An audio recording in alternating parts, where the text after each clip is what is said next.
let's talk a bit about education, which must play a part in this story. You seem to me to be ambivalent about higher education especially. You yourself are a graduate of Stanford, as I mentioned earlier. You have 2 degrees from there. And yet, as is well known, you actually have a fund that pays people to drop out of college. To stop out of college. To stop out of college. What does they that They can always go back. What's that mean? The colleges will always let people back. So just to take a time out? You just take some time out, right. do something more productive. Oh, can I apply? We have an age cutoff, but it's never too late to do something new, Neil. Talk a little bit about that's really encouraging to hear. How much do you pay? No, seriously. The question I wanted to ask was about universities. What is it that you see as being wrong with the elite universities? You obviously see more of the products of Harvard, Stanford, Yale, etc., than you do of the European universities. But I suspect you might be able to say the same things about the elite European universities. Well, I do think they're somehow very deeply linked to this general malaise we have in the West, where it's a super tracked system. It's to the extent it works, it teaches people the same things, educates them the same way, and it's probably not that conducive to really trying to find new paths to the future. I often am asked, would I do the same thing over again? I might still go to Stanford. I might still go to Stanford Law School. If I had to do it over, I'd ask a lot more questions why I was doing it. And I think it was sort of one of these dynamics where, my 8th grade junior high school yearbook, one of my friends wrote in, said, I know you're going to get into Stanford 4 years from now. I got into Stanford 4 years later, good grades, good test scores, you get into the law school, you end up at a top law firm in New York. It was one of these strange places where from the outside everybody wanted to get in, on the inside everybody wanted to get out. When I left after 7 months and 3 days, one of the people down the hall from me said it was reassuring to see me leave. I had no idea, the person said, no idea it was possible to escape from Alcatraz. And of course, all you had to do was go out the front door and not come back. But psychologically, this was very hard for people to do because so much of their identity gets wrapped up in these educational badges that they win. What was the moment that decided you, that's it, I'm out of Alcatraz? I don't know if there's I don't know if there was a single moment. It was a very it was a sort of a cathartic 7-month, 3-day experience. But I would say one way to ask this question is what sort of a good is education? You want to ask this in economic terms. Is it an investment decision where you invest in education so that you'll earn a better living? Is it a consumption decision where college is sort of a 4-year party? My initial thought was sort of a weird blend of both, and when you combine an investment and consumption decision, you get very irrational decision making. It's sort of like, look at this very big house with a swimming pool that I bought that shows how much I'm investing. So when you conflate consumption and investment, that tends to lead to very confused thinking. I now think it's actually more that most of the people who go there, the parents who pay for it, the undergraduates who go to college, think of it mostly as an insurance product. And you're paying a lot of money as an insurance product to avoid falling through the cracks in our society. So it's fundamentally much more pessimistic, much more defensive than an investment in the future. It's an insurance against falling through the cracks. And then the problem is that the reality is that it's not an insurance product, it's a tournament. Where if you get into a lesser college, the diploma is a dunce hat in disguise. So if you were the president of Harvard University, if they were to make you president, this is a highly unlikely scenario. And if you had some sort of desire to be lynched and to get all the alumni and all the faculty and all the students to gang up on you simultaneously. Larry Summers nearly achieved that. Yeah, but this would have been what I'm telling you now. What I'm telling you now would be an even faster formula for it. All you'd have to do is say something like, we offer a great education to all these people. It dramatically improves their prospects in life. And obviously, we should just double or triple the enrollment. And at that point, everybody would revolt because so much of the value comes from this zero-sum system of exclusion where it's like a nightclub with a velvet rope, a long line, and that's the fundamental nature of the economic good, which I think is much more troubling. I don't have sort of a complex, complete answer to what the future of education should be, but I think it should be more heterogeneous, less this one cookie cutter, one size fits all analogy. And the somewhat dramatic analogy I've used is that I think 500 years ago, the church was selling indulgences to save people's souls. The universities today are selling diplomas. Actually, it's generally marketed as saving people's souls as well. It's marketed in very, very high-minded ways. And I think we should be as skeptical of it today as we are of what the church was doing 5 centuries ago.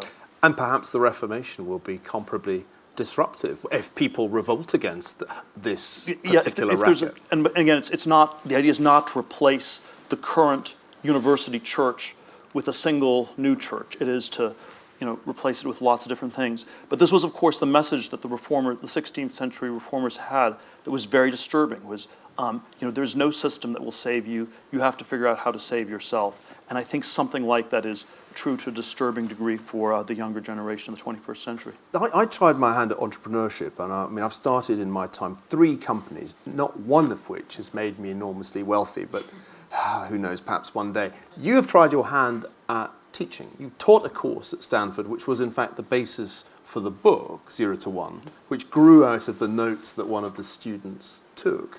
How did you enjoy that experience? Did it in any way restore your faith in the system? Well, I think, I do think there's a teaching, learning modality that is quite valuable. You always get a lot out of it as a teacher because you're forced to, there's something about being forced to systematically organize a lot of material. You try to figure out how do you make these arguments convincing to people. That's always very valuable. I think there would be nothing that problematic about the system if it didn't cost as much as it did. That's probably the core of what's gone wrong with it today. Is technology going to break that down? But in the way that it's breaking down the cost of going from A to B or staying overnight in a city that you're passing through, can you see a technological disruption of higher education?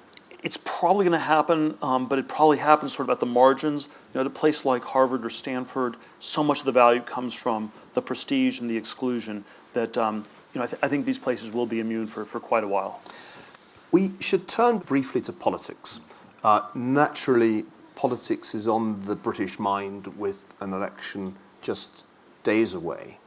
Your politics is interesting because from some vantage points, you can be seen as a conservative, though you prefer libertarian. Tell us a bit about your own political outlook. Are you a conservative, or is that the wrong label? Well, and certainly if you went down a list of political issues, I'd probably be described as fiscally conservative, socially somewhat more liberal, in the U.S. sense of the word liberal. But I think temperamentally, I always think that we put a little bit too much hope in our politicians and political leaders, and so temperamentally, I aspire to be more of a political atheist. Right? I don't really think that the system is the be-all and end-all. And one of the sort of somewhat unbidden thoughts that I've had lately is that a lot of it seems to resemble worldwide wrestling, with the key difference that the wrestlers know that it's all fake. And I'm not sure our political leaders do. And I don't want to. There are parts of it that are important. There are parts of it that do matter. But it's extraordinary how disconnected it is from the day-to-day process of voting. We do not live in democracies. We do not live in republics. We do not even live in sort of constitutional. U.S. is not even a constitutional republic, where sort of a judicial system that reviews the process. And we live in these advanced technological civilizations that are necessarily have these permanent, very complex bureaucracies, which is where most of the decisions get made. They're deeply unrepresentative. They're extremely hard to change. There are parts of them that don't work very well, and yet if you sort of make them more populist or more like a plebiscite, that always seems quite catastrophic.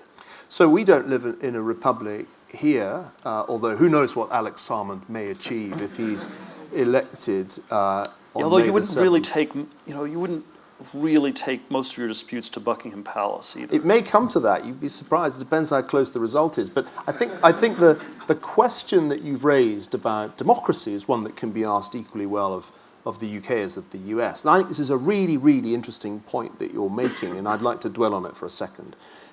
We're not really living in anything resembling a democracy because bureaucratic or technocratic agencies really control what happens. And the democratic process is essentially professional wrestling, a kind of charade. Maybe a little bit more than that, but not much more. So this is a bit of a very subversive and radical idea. Is there a way of getting back to democracy or making, in the American case, the republic real again? And if so, how would you do that? It seems that every time you do that, you just get really bad outcomes, though. So yes, in theory, that's what people... Because populists often make this kind of argument. And they are right to the extent that, that the systems are very unrepresentative. And then in practice, the people always get very scared of the populists ever coming to power because there's a sense that these are the worldwide wrestling people who believe it 100%. They are running this they're experiment. really delusional people. They're running this experiment in Greece at the moment, it must be said, without very happy results. Is there a country, I mean, you travel widely, is there a country in the world that you see as well governed? Is there somewhere that actually lives up to the billing of democracy?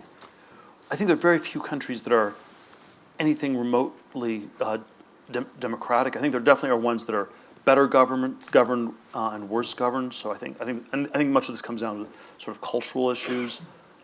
Singapore is reasonably well governed. It doesn't have as many liberties as I would like to have. I think Northern Europe's generally pretty well governed. It's more socialist economically than I would like. But in terms of the government part of the society, we have a big range where some things do work a lot better than others. If catastrophe were to strike on the San Andreas or in some other way, and suddenly Northern California were to be devastated and Silicon Valley were to cease to be a valley, where would you move? Oh, these are such extreme hypotheticals. Yeah, really unlikely to happen, I know. It's the network effects are powerful. So I say short of an absolute catastrophe, I think I'm really stuck in Silicon Valley. And it doesn't matter how high the taxes go in the state of California or how dysfunctional the state government in California is, the network effects are just so powerful that it does not make sense to move. You recently described London as follows. It seems destined to become once more the city of man, or at least of the world's billionaires. I think that was back in 2007. You're not thinking of joining them then? Look, I think the network effects are pretty powerful here too.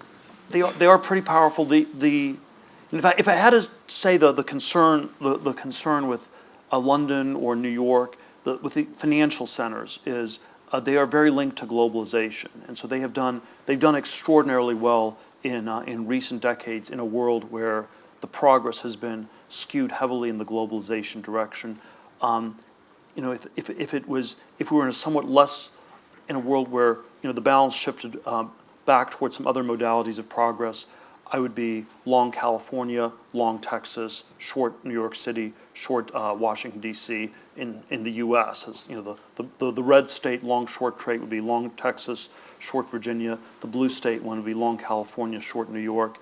London, it's actually very hard to know where else you would go in Europe. So there is sort of this. But I wouldn't rely too much on the failure of the imagination. Just like you can't imagine where to go besides Harvard, but it shouldn't draw too much solace from that. It's a good point.